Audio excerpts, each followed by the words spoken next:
सपा की गवर्नमेंट रही है 1000 से भी ज्यादा दंगे और 1200 जन की हानि हुई। माफिया गुंडा अपराधी का छोटा सांड की तरह घूमते थे। तो अब वर्तमान योगी जी का शासन 9 साल में कहीं भी दंगा नहीं हुआ, न कर्फ्यू हुआ, लोग प्रयास किए कि बहराइच में दंगा हो जाए, संभल दंगा हो जाए, अलीगढ़ दंगा हो जाए, मेरठ दंगा हो जाए, लेकिन कानून का राज है, कानून गंभीरता से लेकर के दंगा नहीं होने दिया। उसी बात को योगी जी कह रहे हैं जी हमारे साथ हैं राजभर जी।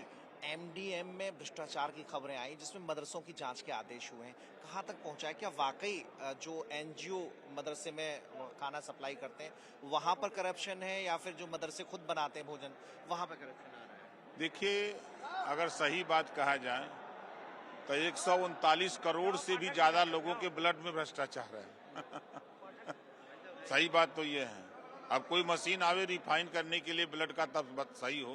लेकिन चूंकि मदरसा आपके विभाग का हिस्सा है। नहीं, हमारे विभाग का है। देखिए, जांच हो रही है, निश्चित है कि आरोप लगा है तो उसकी जांच हो रही है। जांच में जो दोषी होगा उसके खिलाफ कार्रवाई होगी। एएमआईएम के नेता शौकत अली बार बार अपनी बात को दोहरा रहे हैं सालार गाजी को लेकर कि वो जो आए थे, जो उन्हें आतंकी बताया जा रहा है, हिंदुओं का कातिल बताया जा रहा है, ऐसा नहीं है। वो संत की भूमिका में उन्हें देख रहे हैं। देखिए, वो बेवकूफ है, अनपढ़ है, जाहिल है, गंवार है, ज्ञान नहीं है। जब यहाँ मुसलमानों का शासन था तो संविधान था आईने अकबरी, अंग्रेजों का शासन था तो संविधान था गजेटियर। उसमें लिखा हुआ है कि अफगानिस्तान से सैयद सालार मसूद गाजी भारत को कब्जा करने के लिए, भारत की संपत्ति लूटने के लिए अपनी सेना लेके चला।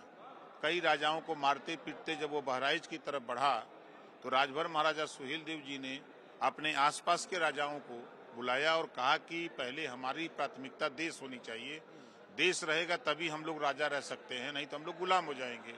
तो सभी लोगों ने इस बात को माना और मान करके सभी लोगों ने मिल करके युद्ध हुआ।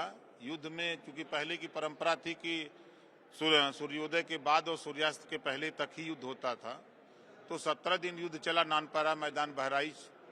जब वहां से 18वें दिन गाजी बहुत पाजी था, भगा, तो राजभर महाराजा सुहेल देव जी ने उसको कोटला नदी के किनारे मार डाला 10 जून 1034 को। ये इतिहास है।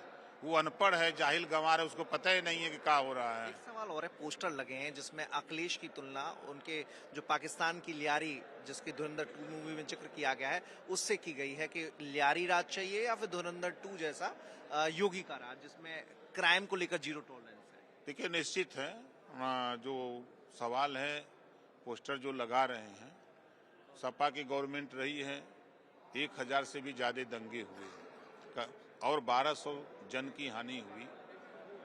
माफिया गुंडा अपराधी खुला छोटा सांड की तरह घूमते थे।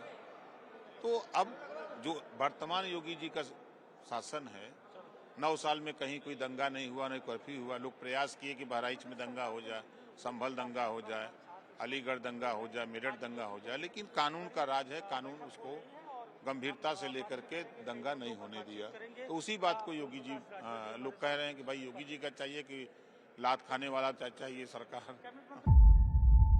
जीरो हमने इन्वेंट किया, हमने बताया दुनिया को जहां योग है वहां रोग नहीं। सबसे पुरानी सभ्यता है हमारी। गुलामी से तो और देश भी लड़े भाई, पर आजादी के लिए अहिंसा का रास्ता बस हमारा था। अपने पसीने से जमीन सींचता किसान और घर में घुसकर मारने वाले जवान, बस इसी मिट्टी ने जने हैं। इसके हाथ ने जब थामा जज्बा तो इतिहास रचे। कदम बढ़ाए तो चांद का वो हिस्सा चूमा भाई जहां कोई कभी नहीं पहुंचा। आज पूरी दुनिया में शान से लहरा रहा है तिरंगा और इसके पीछे है गर्व से भरी अनगिनत कहानियां जो लिखी जा चुकी हैं और लिखी जा रही हैं, जिन्हें मैं सुनाऊंगा आपको राष्ट्रगर्व रोज शाम 6:25 पर।